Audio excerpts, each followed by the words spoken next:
Vilniaus teismas toliau nagrinėja buvusio televizijos žinių vedėjo ir dabartinio Seimo nario Roko Žilinsko ir jo draugo Marko Gurskio bylą. Jie abu kaltinami 2007 gruodį atsisakė taksistui mokėti 40 litų už kelionę, o vėliau pasipriešinę policininkams ir juos įžeidinėja. Penktadienį teisme apklausti 4 policininkai. 2 policijos patruliai vežė Roką Žilinską į komisariatą ir 2 komisariato darbuotojai. Jie tikino iš Roko Žilinsko ir jo draugo lūpų išgirdę daugybę įžeidinėjimų. Esą tuometinis žinių vedėjas juos vadino mentais, gaidžiais, kitais necenzūriniais žodžiais. O vienas pasakojo įsižeidęs, kai Žilinskas jam pasiūlė čiulpti, o jam esą tai nemalonu. Seimo narys tokius kaltinimus neigia.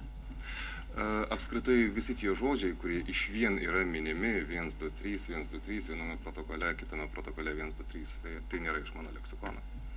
Bylos nagrinėjimas jau eina pabaigos link. Kitame posėdyje planuojama baigti apklausinėti visus liudinius LT.